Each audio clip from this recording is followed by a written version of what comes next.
planet, December 12th of 2005. But if I'm wrong, this is the perfect panel to correct me. Okay, and let's start with Adi, because your whole platform is based on live stream. Yeah, thank you. So my name is Adi, and we run YouNow. We started in 2011, only 6 short years after you. And today we have over 100 million user sessions each month, about 70,000 different live streams every day, with millions of users consuming. I'll show a demo in just a few minutes after everyone introduces themselves, but basically thousands of folks are making a living on YouNow by earning, playing music, doing comedy, and we're really excited to be creator friendly to allow these folks to live their dreams.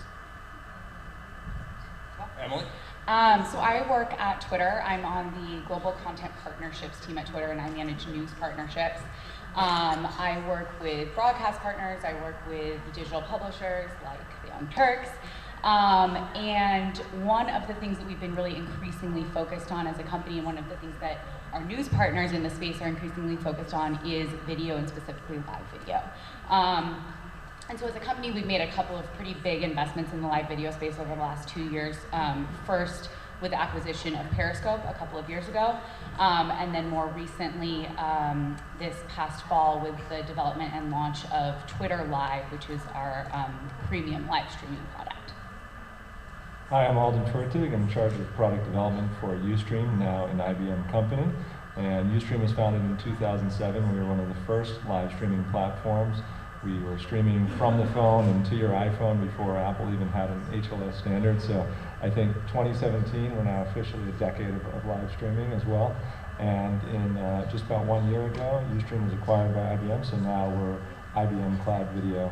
And we're continuing to pioneer various technologies in live streaming and focusing a lot now on helping companies do B2B live streaming. All right, excellent. So let's get into the lessons. One lesson, by the way, is apparently based on all of us already, that longevity makes a difference. It's a very easy lesson to start with, but oftentimes people ask me, like, hey, what's the secret to success in the digital world? First thing I say is stick around. and you collect an audience more that way, obviously, and obviously you have to build it sustainable, and I think that perseverance, though, I know it's a very broad, almost cliched advice. It cannot be undervalued. So again, Adi, let's go to you. Are we ready for the presentation first? Sure, we can do a quick demo. Yeah, let's do a quick demo because it's always fun. Okay. So let's start the app, and we're going to look at somebody who is broadcasting right now. All these streams are going on right this second. Let's choose somebody like this young woman. Her name is Emma McGann. She's broadcasting out of Coventry in the Great Britain. Let's interact with her. Keep sharing the broadcast, please do. That would be awesome. I can. And everybody type where you're from as well. It'll be really cool to see where you guys are from. I think we got stuck here. So let me see. Let me just crash out of it for a second. I love you too. I love you too. Yeah. Thank you for tuning in earlier on as well. I appreciate it. I think we have a technical Where are you guys difficulty. from? That never happens in live streaming. That's Okay, we're going to give it one more chance here. Okay, so I can interact with her, and the audience is curating the network in real time. They're giving her thumbs up, and whoever has higher thumbs up goes to the top of the charts. She is currently number 8 on the Girls channel. Or I can buy into a virtual currency and use some bars in order to hyper-interact with her. So why don't we do a little fun game here. Who has a birthday this week by any chance? Raise your hand. Jack? Almost the 21st. Okay, let's try that. I'm going to say my buddy. Maybe I'm just too predictable. Let's pretend it's Jake. If you spell Jank right, she'll never be able to say it. Jake. has Sing along, a too. birthday. So I'm paying $1 or so to send her a fan mail, which is kind of a Plasma, live thank you. certified Sugar, chat. butterflies creeping up my spine. You got that, ooh. Yeah, all I see. Let's see if she I notices me. feel love for the first time. Is what you do to me. Everybody in the chat, I want you to wish Jake a very happy birthday. Happy birthday, Jake. Nice to see you. How cool is that? I-A-V-E. I got thunder running through my feet. So Can't put out I this like fire that. inside me. I'm gonna give her a special gift, a light cannon that's gonna help her trend. Now that cost me a little bit, but it's worth it because This is a birthday emoji for Jake, you guys. It's enough for me. she's paying a lot of attention to us. It's enough for me. Adi, thank you so much for the cannon. It's enough for me. Thank you so much. And Nice, it's, jump in there. Do more cannons. and notice that now she's trending. So for $30, I just made her a trend. So that's the quick one. Oh, she's trending now. That's Yeah. awesome. Okay. So what it does is that empowers the audience. Because, just quick aside here, and I don't know if, we don't have any sponsors, so it's okay, I can say this. Sometimes in the advertising world, it's a little backwards. That if you have an audience that's more engaged, they will punish you for it. And that's, like, as I say that sentence, you think that can't be true. But I'll give you an example that you might be able to understand. Fox News. I don't like them. A lot of folks, I know, shocking. I don't agree with them, but their audience is very engaged and their audience loves them. So advertisers punish them by paying them less. It's weird because they say, okay, I want to be able to reach everybody, so you have an opinion. That scares me, right? When in reality, they should pay more for that because the Fox News has gained the trust of their audience, right? Now, what YouNow is doing is they've flipped it on its head. If your audience really loves the song or you or cares about their birthday, they could propel you. And so the more engaged you are with the audience, more that the content creator is going to make, which is great, more the platform makes, and the more the audience is empowered. So that's one of the beauties of live stream. Yep. And indeed, it works really well with the virtual currency model. And when we talk to brands, they discount it because for them, a view is a view, and it doesn't matter that the person is hyper engaged or if they're just watching for 3 seconds. Yeah, whereas if I was a sponsor, I would think, I'm going to buy all the things that have cannons.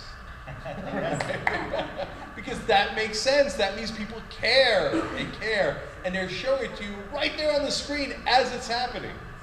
All right, so Emily, you guys work with a lot of different folks on live streams, and obviously Periscope is huge. Yeah.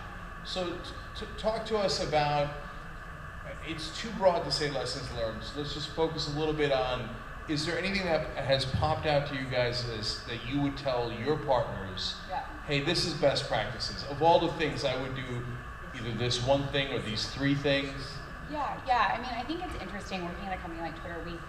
We ship products so quickly, and our premium live product is a great example of this, that we know we're going to iterate and we're going to learn really rapidly, once it's live. I think in terms of best practices, one of the biggest things that I always tell partners is you need to spend time promoting your content. You can have the best content in the world, and if no one knows that it's out there and no one knows how to find it, no one's going to watch it. So discoverability and promotion of content, I would say, are 2 incredibly important factors, and that's something that we work really hard with our partners on creating strategies around both of those and making sure that if they're putting great content out onto the platform, whether it's Twitter or Periscope, that people are getting their eyeballs on it. Yeah, let me build on that a little bit from our experience. So we now do a triple stream, which is, I believe we're the only ones who've ever done it. We YouTube, Facebook, and Twitter live at the same time on all 3 different platforms, different streams. but it's all the same content. So just let me back up for a second and explain exactly what we're doing so that it can give that context.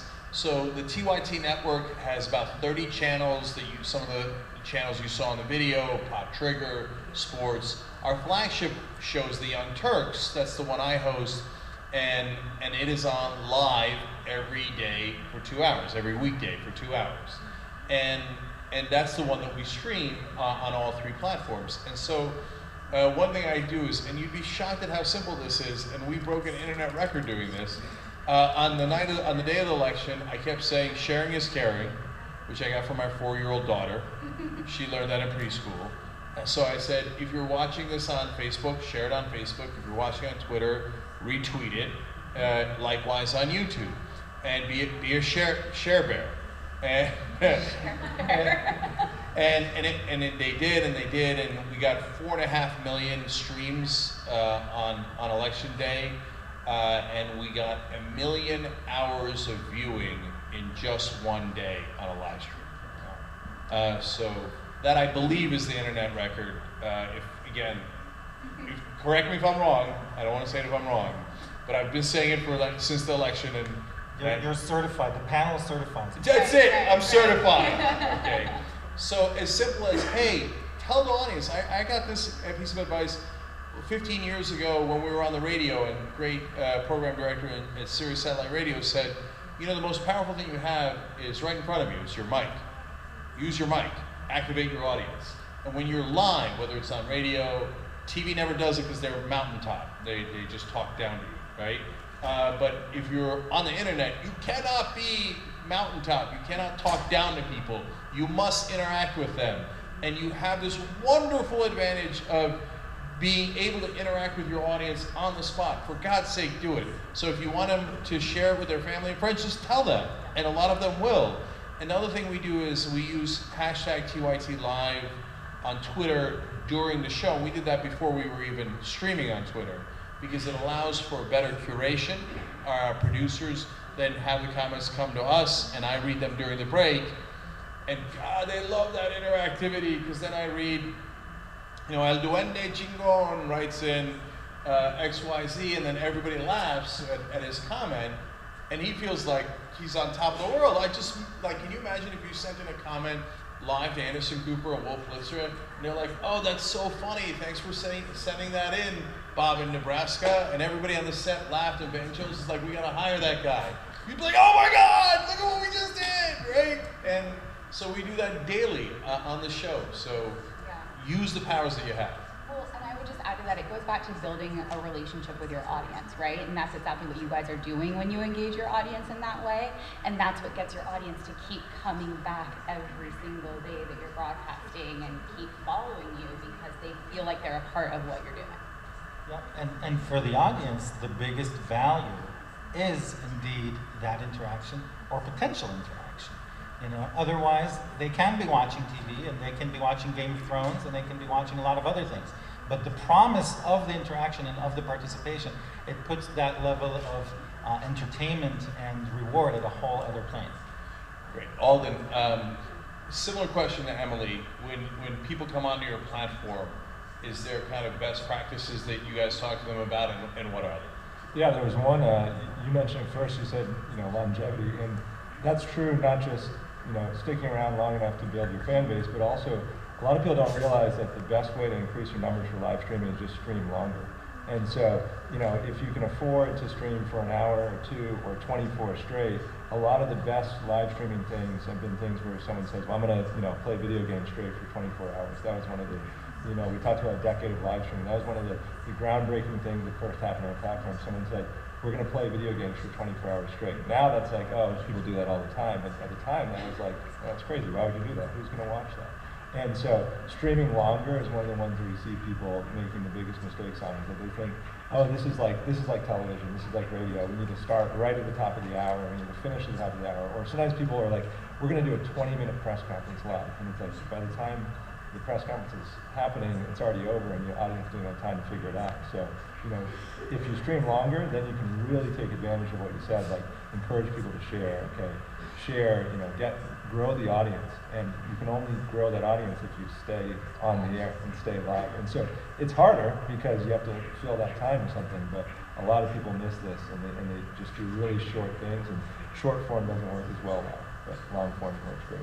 Yeah, I hope that we have time to take questions at the end. I always say I will, and then I over talk, but I really do want to get you guys involved a little bit later.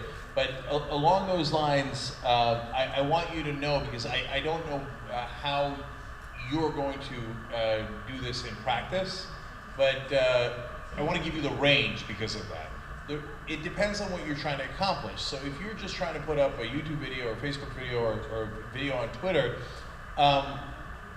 every platform is different. So you might want it to be 2.5 minutes, you might want it to be 30 seconds, you might want it to be 7 minutes, depending on the platform. If you're doing an OTT, you might want it to be an hour-long format.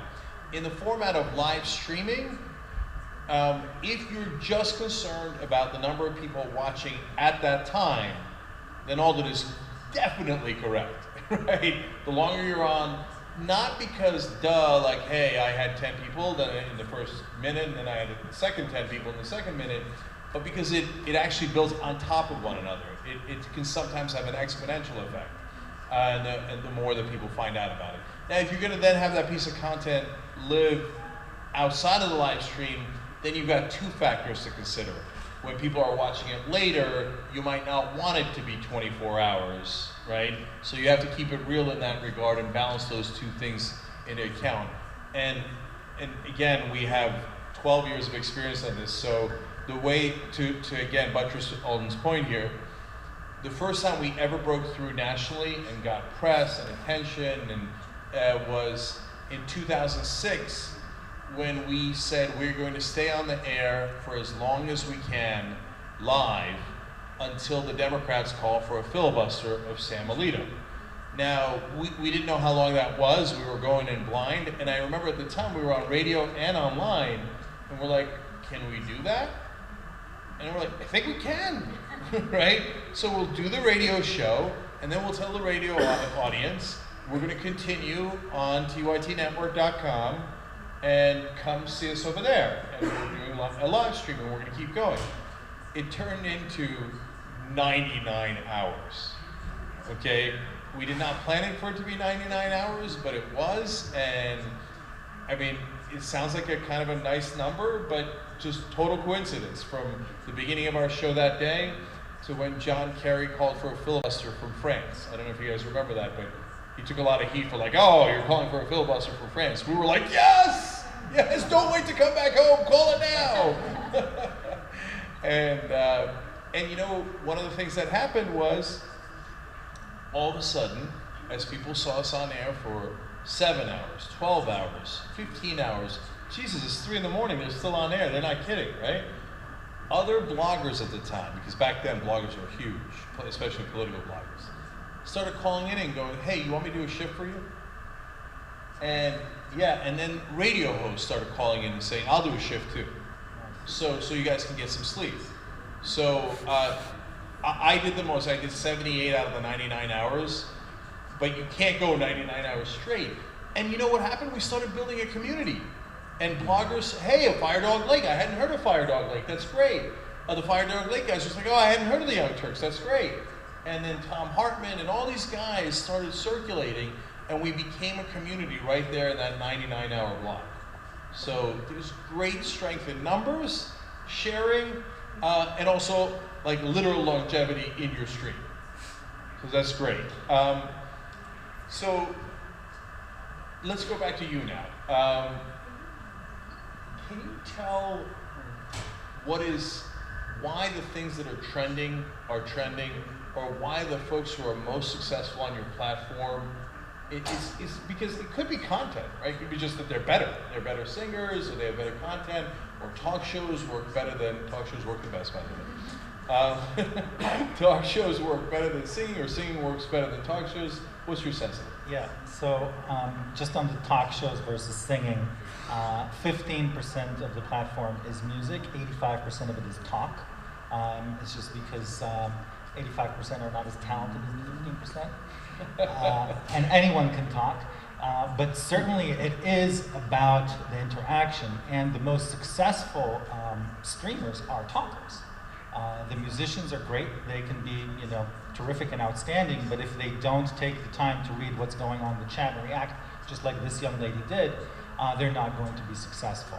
And if a band comes in and puts up a camera and hopes that, you know, 1 million people are going to see it, that's not going to happen unless they have, you know, a crew member that's whispering in it and changing the camera and doing stuff with the audience and interacting with the audience. So the people that are the most successful are also the most outgoing. They tend to be extroverts, and they tend to reward their audience, whether it's paying attention to their community on Twitter and on other social networks, or bringing their community right up there alongside them. That has opened a whole new world of possibility. I mean, you know it because, you know, you guys bring people into the program, and the ability to bring in somebody from their stoop in Harlem or from their bedroom in Minnesota is really powerful. So powerful that America's Got Talent is now doing auditions on you now, where producers on one side and they're bringing in the people who are trying out on the other side. Or there's a guy who is doing blind dates with people who don't speak each other's language. And it's really funny to see people trying to date while they are using Google Voice Translate. I want to turn that into a show.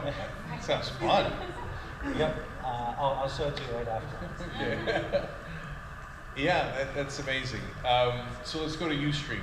Same question. Sorry, say the question again. Yeah, so among the different formats, can you see which one is working better? Or other things that they're doing that's making them either pop at the time or accrue an audience over time? Yeah, so I think there's, you know, we talked about a couple elements, and generally those are always true. You need to have long enough content and or, you know, be consistent with that content. So as you mentioned, you do a 2-hour show every day of the week. But really, you know, I'm sure it's overused, but content is king. Like, you can't, a lot of people want to think that streaming is magic and therefore by being live I'm going to automatically get an audience, but you really have to have great content. But the other thing is understanding the medium, like you said. So make sure you're streaming long enough for people to actually catch it. Make sure you're really taking advantage of that interactivity. Don't treat it like you said, you know, traditional television, it's sort of like we're up on our high castle and maybe every once in a while we read a tweet from an audience member on air, but, you know, really engage your audience. And the content that we've seen that's done really well are those types of things. I was on a panel one time, and it was a guy who was biased. He worked for a sports company, but he said there's only 2 things that work live: news and sports. And it was an interesting quote. I kind of thought about it. There's a couple more things that work live.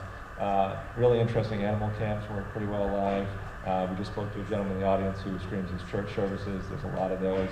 We have a lot of schools, conferences, musical events. You know, there's a few more things besides news and sports, but I think one thing you could say is that your content has to be newsworthy. It has to be something that I have a reason why I need to watch it right now. And so it's either newsworthy or there's some interactive component that I can't get because we couldn't interact like you just saw on the screen with the musician if we were watching after the fact. Yeah, and the point about rewarding your audience is a great one too. So we reward our audience by either reading their tweets or we make them executive producers on the show. There's just a 1,000 different ways that we do it. And like you saw in the video, I always say, we're not the Young Turks, you're the Young Turks. And you make this happen because it's really, if they didn't have that voice and they didn't care about the message, we wouldn't have anything at all. And they reward us back in 1,000 different ways. For some, it's just flat out financial. They help support the show, $10 a month subscription.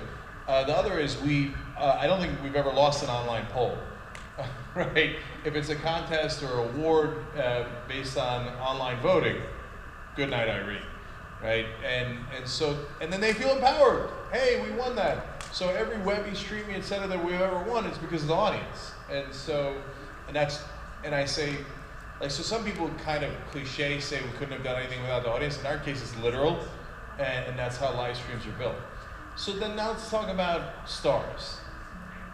Now YouTube has a whole, collection of stars now that called the YouTube stars. Obviously, old media does. What's your guys' take? Are we going to see some live streaming stars start to pop up at some point? There are already a lot of the YouTube stars were people that started on Ustream, and they were Ustream stars first. So I mean, there's a lot of stars already that came out of live streaming. I think though that it's the advantage with live streaming though is that you can build that audience, which I think and a lot of the YouTube stars, they did do live at some point or another, or they do some live now. So I mean, I don't know that we can make a distinction and say that there's specific people that are only live stars, because a lot of those YouTube stars at some point or another, or now are still doing live. Yeah, I mean, we do live, and I don't know if we're a YouTube star, but right. So Say you're right. The lines are blurred a little bit. Yeah.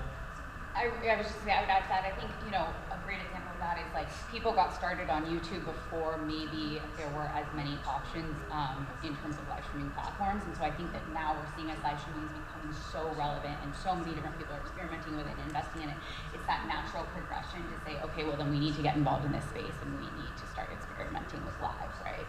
Yeah, and streamers are becoming more and more professional. So I absolutely think we're going to see stars. I mean, we have one here on the stage, but we see people on our platform getting offers from Hollywood talent agents, being nominated for iHeartRadio Awards, being signed up for Netflix series about their lives, being invited to do TED Talks about live streaming. And making a living. And many of them are young people that are making more money than their parents. And we're really happy that they're able to make a living doing it because they're becoming more and more professional. They're investing more and more in their craft. And we believe this is a new medium. It's an interactive entertainment medium. It's an interactive content medium. And those new stars, so to speak, are the inventors and the first authors in this medium today, which is really exciting. Yeah, so wait, let's go back to the money. Because I sense that people in the audience might be interested in that. So to what degree can they make a living out of it, and how? So I think the esports live streamers are making a lot of money off of doing live streaming. So and they're people that actually follow kind of all the rules we talked about. They stream games for many hours. They have great content. Usually they have to be great players, but usually they also were really engaged in their audience. And the money that they win, both from ad revenue, from contests and games where they win, and then also from subscribers to their channels. There's a lot of stars happening in the world of esports. So that's interesting. Do they get any money for the subscribers, or just the fact that they have a fan base that leads to more advertising? Both. So back when we started, Ustream was around, and there was a platform called Justin TV, which became Twitch, and a lot of the esports players on Twitch make money off of both subscriptions and ad revenue. Okay, and the ad revenue, do those platforms sell it for them? Yeah, so models, same thing with YouTube, or you can. I think generally what we've seen is that you'll get a lot. You made the point earlier, which is if you can get an advertiser to actually appreciate and understand your audience, and if you can sell a sponsorship, you're always going to do a lot better than letting someone else sell your ads for you or relying on some sort of network ads. And I think it's a shift that's happening, which is that all the online content creators have to convince advertisers that their audience, as you said, is really, don't look at it as just numbers. Look at it as you're buying a certain demographic, you're buying a certain mindset, and you got to sell it on a sponsorship basis, because that's where the real money is if you can sell sponsorships versus doing like a CPM-based ad. Yeah, that makes sense. I remember I joked with my dad. I had gone to business school and then law school, and then this part was not a joke. I told him, then I'm going to not do any of that, and I'm going to be a radio talk show host. And he was like, no! And it's an immigrant mentality. You got to be either an engineer, a businessman, a doctor, or a lawyer. There's no other profession. And then after I was doing that for a while and I started to get traction, I was like, I was like, Dad, I think I'm going to switch to esports and just play video games for a living. And he's like, come on, right? And it almost gave him a heart attack, and I was messing with him. But it turns out you can't do that. And they're making really good money doing that. So it's again, I love it. It's a brand new world, and it's wonderful. It's empowering. So how do they make money on you now? So we saw in the demo just a few minutes ago, and that young lady probably made in an hour close to $100. And she's a musician, probably better than walking down to the local pub and playing there, and she can do it at any time, day or night, and turn it on. Others, we have a 16-year-old kid who puts a green screen behind him and does, you know, like Vanna White type interactive games with the audience, press 1, 2, or 3. Depending on the answer, and he runs that all day long. It adds up, and you'd be surprised how many people out there are very, very eager to support these very talented people. And by supporting them, to have a relationship with them. In the case of the Young Turks, as Cenk mentioned, you can become an executive producer. I'm sure that's really appealing to a lot of people who hold these political views and are excited about the content. And it's just like that for the long tail. Just on a smaller scale in terms of the revenues. Yep, and Emily, remind me of, or the audience more importantly, on Twitter, do you have to be a partner like we are, or at what point can they start to get revenue? Yeah, so for the Twitter Live, so our premium live product, you have to be a partner like you guys are. So that is not a product that's open to the public. It's something that we strike up these broader partnerships across news and sports and entertainment, and revenue is typically a kind of key component of that. And the way that we monetize that product is through just kind of traditional ad revenue, so mid-roll ads being placed in the live stream itself, and then we actually let partners clip highlights from their live stream and monetize those through pre-roll ads. The other thing I'll say on this, and this is just going back to kind of what I'm seeing and what we're seeing as trends in monetization of live streams right now, is that marketers are really interested in branded content. And I think that's something that we're increasingly seeing, and like integrating their brands into the content itself, getting brand call outs in live streams, things like that.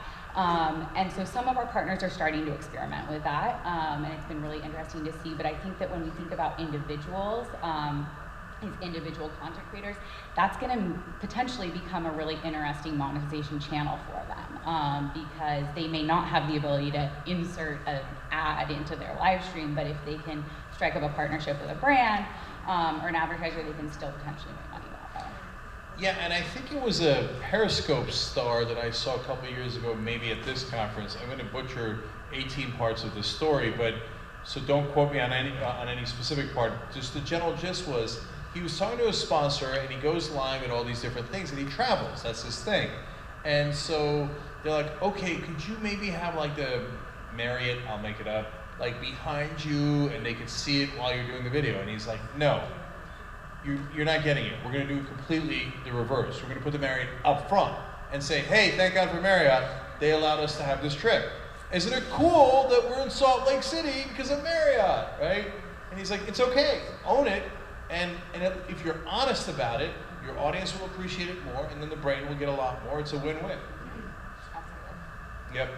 And just like in our experience, don't be coy with an online audience. They'll figure it out, and then you'll lose their trust, right? Just be honest. Be as honest as you can be. And for you guys, I'm sure that that's easy because you're regular human beings.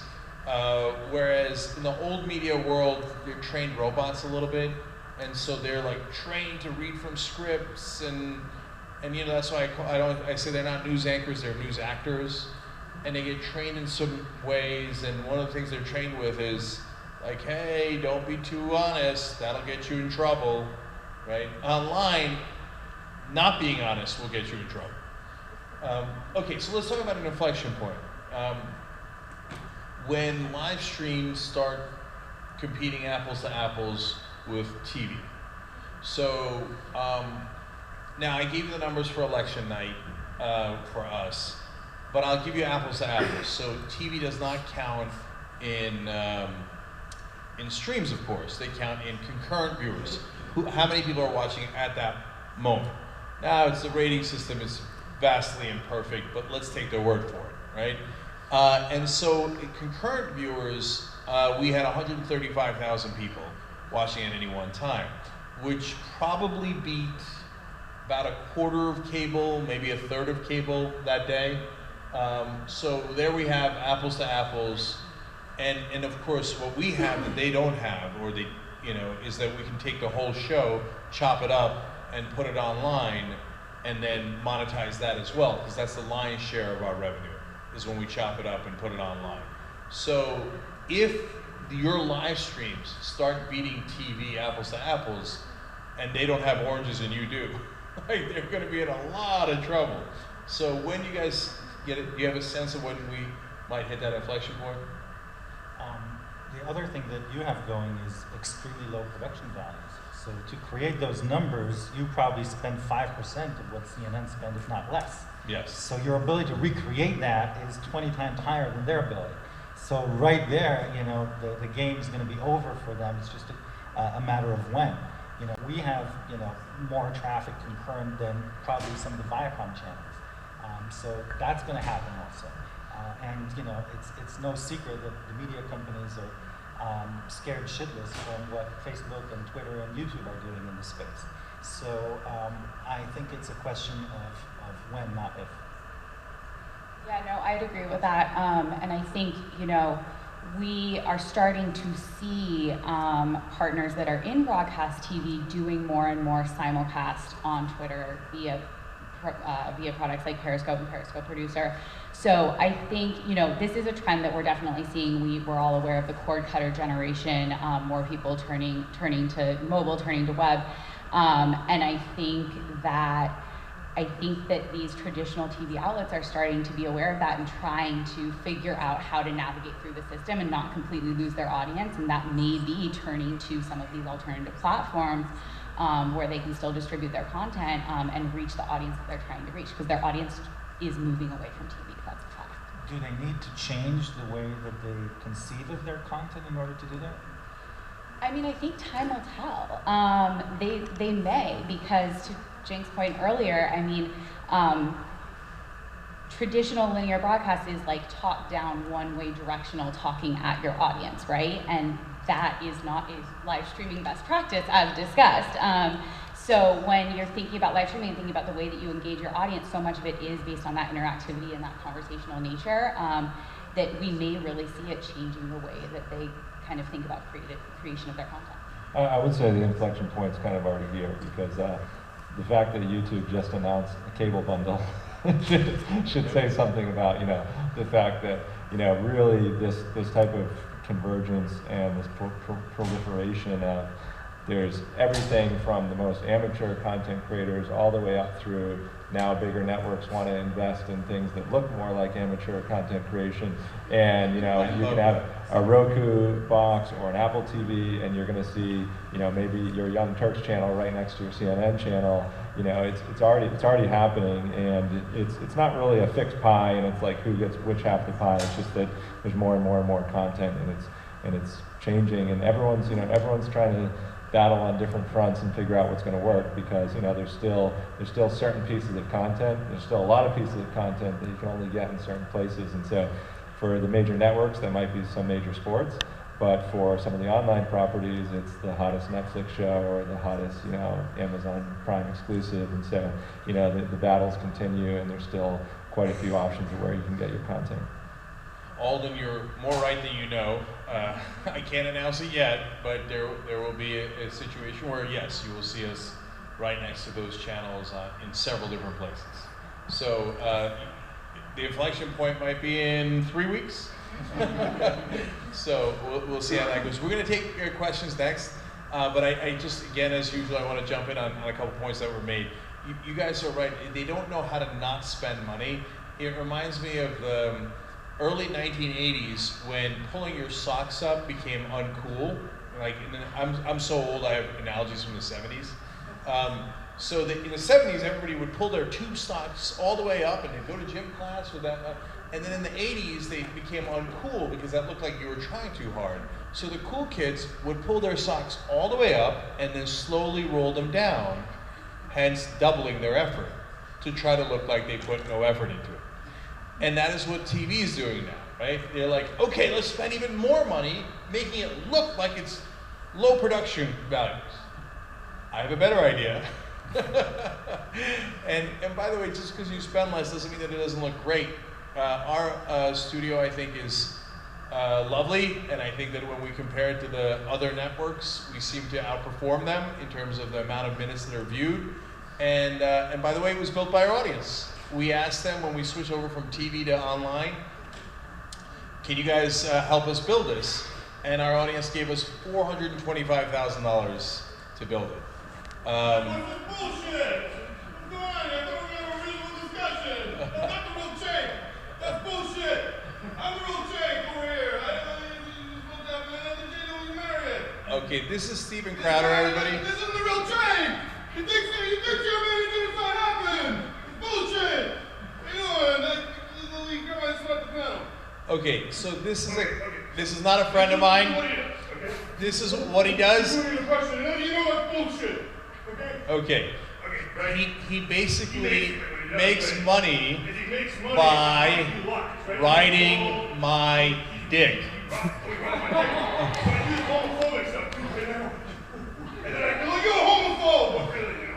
So security should remove him because his whole living, but by the way, look at the strength of live streams. He makes a living by trying to copy me and get the right-wing critics to be like, hey, look, I'm kind of like Jake.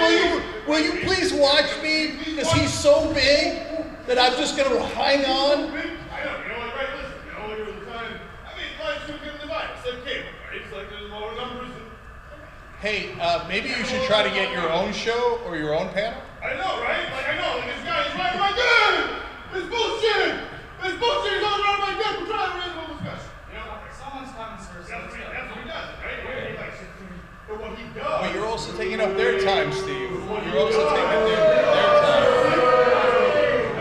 Like, genocide, like it happened, or like proof or evidence. Okay. This is getting awkward, Steve. I'm just saying this guy's here, right? Okay? It's bullshit! You know it's bullshit! Come on, you know it's bullshit. You know what that is, Steve? That's the sound of silence, man. This act is not working. I know, right? It's looking like in front of the audience. I do this all the time. You're dying out here, man. I know, because, you know, it's all dick riding jokes. You know, that's what works with this crowd. It's like, you gotta just dick riding. By the way, there's no fun. I'm just going to. Okay, continue. Okay, I can take it. No, don't sit down. It's his spot. I know. You're upset about it. It's cool. So here's what happened. Alex Jones invaded our set kind of like this at the RNC. So now all these right-wing guys All think these right-wing guys. like the only way they can get an audience is by invading our set. And the only way they get numbers is by invading the Young Turks, because we get like 100 million views on YouTube every month. True. No, actually, and Alex Jones came on our show, and it's bullshit. Okay, like it's not like. And by the way, like when I say bullshit, why is something like fuck? But you know it's real. It's like nonsense. Okay, so Okay. Stephen Crowder, but that's exactly what he wanted. That's exactly what he wanted. That's why Alex Jones came on my set, because his show's small. So he wants to come on a larger show so that he can say, oh, hey, look at me, Daddy, look at me. And by the way, this is trespassing. What would a right-winger do if somebody trespassed in his house?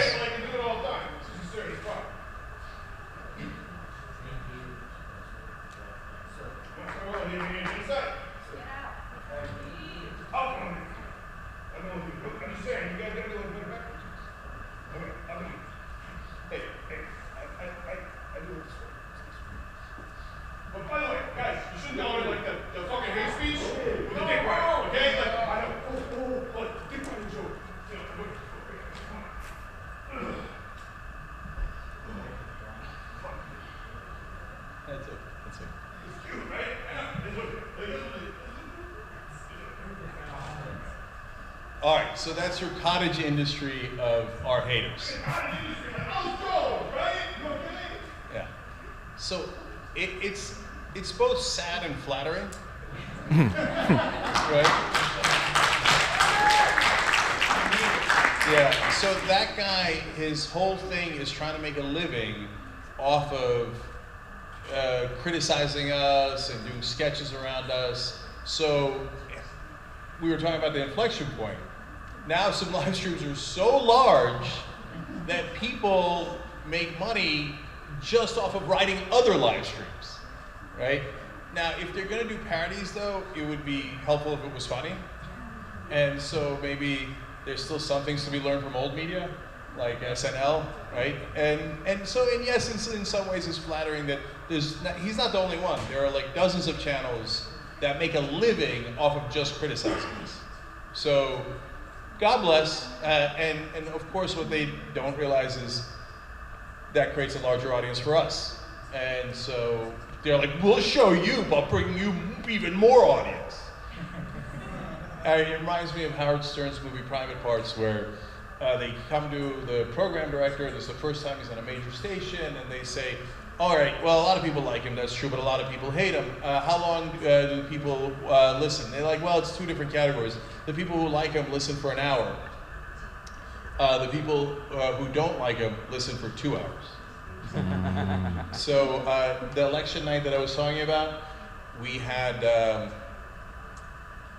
whole videos, again, on channels like that, where they clipped out all the different parts from our live stream and put it up like, haha, you guys lost, as if I ran Hillary Clinton's campaign. Trust me that if I ran Clinton's campaign, they wouldn't have lost. But anyway, now you know how big live streams are. So, now they took up a little bit of your time, they took up some of your time as well though. So let's do questions as quickly as we can, and obviously we'll go over time to try to make up for it, if they'll allow it at Southland. Yes? Hi. Please introduce yourself. Yeah, hi. My name is Jesus Lara. I work for one of the big media companies, and we're trying to figure out how we sort of play in the new world, specifically Univision. And my question to you is, you know, when you live stream across multiple platforms, how do you incorporate advertisers? Is it through a live read? Is it through static billboards? I know you can't have mid-rolls. And the second part of my question is, the larger part of your revenue come from your direct sales or from the preferred partner deals you have with the platforms? So I'm sorry, say the first question again. You know, what type of advertising solutions do you offer your partners? Is it sort of primarily in content, like a live read, a static billboard within your, you know, within your show? I know that you can't incorporate mid-rolls. And the second part of the question is, where does the larger part of your revenue come from? From those sort of direct sales that are incorporated into your content, or from the revenue share of the partner deals? So yes, there's a lot of different ways to do it. I'll break down all of our different ways of doing revenue. These guys talked about it a little bit on their platforms already. So the largest piece of pie is programmatic that our platform partners sell. So whether it's Twitter or YouTube or Facebook, they will sell ads in front of our videos. And most of the money and the views come from video on demand. So that's the lion's share. We also make substantial money from our subscription business. That's at $10 a month. You get it on demand, no ads, and you get extra content for the paid subscribers. And I love that because it makes us more responsive to our audience. So if we serve our audience, we get more subscribers, we get more revenue. If we stop serving our audience, we lose subscribers, we lose revenue. That's the right incentive structure that you want to build. Do we do live reads from time to time? Yes. And what we look for is good alignment. So now you're opening up a plug for one of my sponsors. So aspiration.com is a progressive bank. They're so progressive, they let you set your own fees, and you can set it at 0%. And I'm like, oh, that's a partner that's perfect for the Young Turks. So we do a deal with them, they win, we win, our audience wins. That's the kind of win-win that we're looking for. But pre-rolls, live reads, brand integration, and for them, by the way, we did a whole hour-long finance show. But always honest with the audience, this is aspiration.com, there are sponsors, but their founder is an expert in finance. That's why he founded the company, he worked in all this private equity, yada yada. Now let's have a discussion about the topics. So the audience gets more content, they get, you know, to present themselves, and we're honest with the audience. Hi guys, my name is Hélio Gomes, I'm from Brazil. I work for a big media group there. And I'd like to ask you about 360, Live 360. Is it the next big thing? Do you have plans to work with it? I can speak to that. So it's definitely something that at Twitter we're experimenting with. So we recently launched a Periscope 360 feature that allows you to just plug in, attach an Insta360 camera to your mobile phone, and then go live in 360. We're super interested in exploring the space. We think, we think that 360 broadcasts are very compelling, obviously, and we're seeing a lot of initial really good feedback and really good traction there with the creators that are experimenting with it. Have you guys experimented with it yet? So Steve, who's our chief business officer, who's was here earlier and did a panel earlier, is beginning to talk to people about it. It's a little bit more of a challenge for us, at least on the flagship show, right? Because it's a talk show, so seeing the back of my head is not as interesting, right? And my side view is a disaster. I think it's a new medium, just like we're saying, VOD and live are different mediums. VOD should maybe be 2 minutes, whereas live might be 2 hours.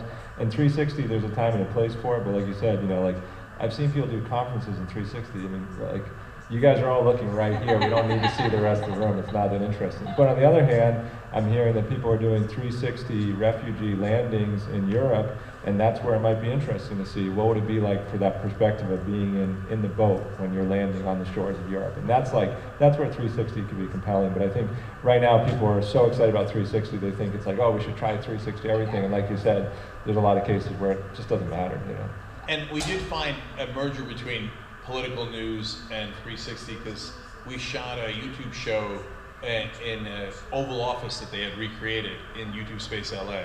So it's Oval, right? Did you get to sit at the desk? No, I played me. And I had a brief cameo in it, but it was largely a comedy, digital comedy.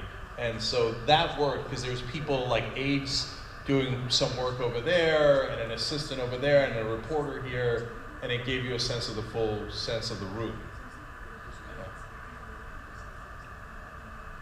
Hello, my name is Rachel Kane. I'm the Executive Director of Content Development at Telepictures Productions in Atlanta. My question is about, you talk about the lead up and kind of how you have to stick with it. How long did it take for the Young Turks to kind of catch on, for you to feel comfortable in thinking that this was a good idea to continue to pursue? And how long do you think an established old media brand should wait before kind of just cutting the cord and saying, well, this isn't worth our time? Or, when does that decision happen? Yeah. So there's a great number of factors, and there is a temporal disconnect here. So money and time are the two factors to talk about. So let's talk about it in that context. When we started, the radio show was in my living room. So I encourage anybody, you can do it. You can start that way. And then when we were started doing online video, we were in a small office space in LA. But we didn't spend a lot of money, so we had more time to grow. And so the two inflection points were when we decided not to do radio anymore because we were making enough money, so much more money from online than we were from traditional media like radio, that we just dropped it all together because it wasn't worth the inconvenience. And so that does happen. And then when I was on MSNBC, they made me an offer that I could refuse. And not in terms of the money was fantastic. But that was, so we started the online show in 2005. We dropped radio in 2009, so that's 4 years. And then MSNBC happens in 2011. And by 2011, I am confident enough that our audience is big enough and our revenue is large enough that I don't need TV. I don't need to be on TV. I could just do it online. So now that's a long period of time, but again, we're on a shoestring budget. So the question for you guys, or for the context of the question, it's a tough one. It's how much traction did I see that I got in the time that I gave it? A year, 2 years. Like if you're doing anything under a year, don't do it, you're just wasting your money, right? If you say, hey, let me try a 6-month project, just take that money and throw it in the garbage. Because you won't have enough time in 6 months to see if it's gonna work. Now, it might be that you do it for 6 years and it doesn't work, it doesn't get enough traction. I would just urge caution on the amount of money you spend, and at least let it breathe and give enough space so that it can at least have a chance to succeed. Did you mention that you have currently you're producing content on television? Yeah, I think that the issue is that it's difficult to get buy-in because of the time commitment when you have television shows that see streaming as kind of a value add, not so much as like an endeavor. That's exactly right. I was going to say that Cenk had an easier time than you will probably have, because you guys have to change your DNA, and he brought that DNA from the start. So, yeah. Yeah, look, I remember I yelled at a bunch of Democratic consultants and politicians back in 2014, right after they'd lost that election. And because I was emceeing that day, and they came up and gave one speech after another about how, oh, no, digital, we're so on top of it. Well, whatever we had left over, we'd spend in digital. All the way up to 5%. And I'm like, no, that's not on top of it. You're missing it entirely. And then in 2016, Donald Trump had only 50% of the money that Hillary Clinton did, but he spent most of it online, and it worked because it's the DNA. Do you believe that it is a digital show and it can work digitally, or are you just doing it as kind of an aside? Like, I'll spend money and hope that it magically brings back more money. No, you gotta own it, you gotta believe in it, you gotta drive it, you gotta make it its own thing. You know, and it doesn't mean that it has to be a whole new show. It just has to be natively digital in how you present it and interact with the audience. Hello, I'm Mike. Thank you so much for this seminar. I've got two questions, if possible. I'm from Holland. I used to work for the radio, but I have a weekly live stream. And the first question is about, you said you were hosting a live show on Facebook, YouTube, Twitter. Well, and I can do it at Ustream, you know, as well. But how do you do it with the interaction? Because I'm really showing, I'm streaming on YouTube and show the results, the reactions as a ticker tape. So if I do it on several platforms, how can I check all those chats? So that's not an insignificant challenge, but it's a good challenge to have, because that means you got pretty large, that you have so many things going on and they're all at the same time. So doing a triple stream, they're only... It's just software, of course. You can click it on my TriCaster, like I want to stream there, yeah. there, and there. So I'm terrible with tech, even though we started one of the first online video shows. So the other guys do it, but I know that we have the luxury of having a professional studio and a TriCaster that can handle all three streams. And I know that on YouTube and on Twitter, the comments are going to be so fast and furious that you can't possibly keep up. So we use a producer to curate through Twitter.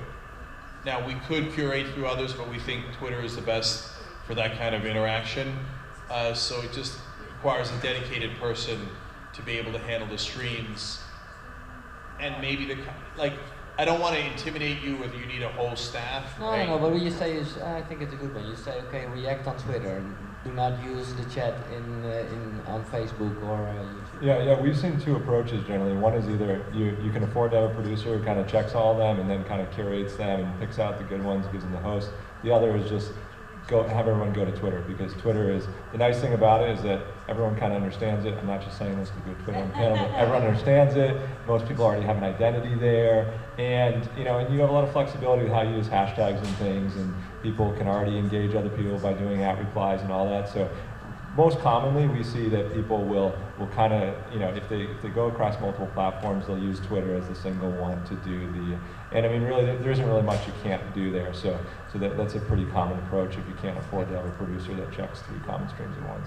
Thank you, and thank you so much, Alan, for the what you say, like longer is better, because this year I will break the world record streaming. So that's going to be massive. Great. And I was wondering how you guys think about Facebook, because I asked them several times here at the South by Southwest, because they are really into streaming, they are willing to be like the new YouTube, like a streaming platform, but they aren't paying any revenues now. But it's for a lot of people, it's the highway, so a lot of people will stream there. Okay, so let me just quickly address that, and then if you want to take a hot shot at Facebook, that'd be awesome. But, seriously, that's a very complicated question, because they are going to unveil something new that we can't talk about, and that might help fix it, but we don't know until it gets road tested. And no, that's not the 3-week thing. And the one they have now, yes, there's monetization issues, and then there's the program for the larger outlets where they give you lump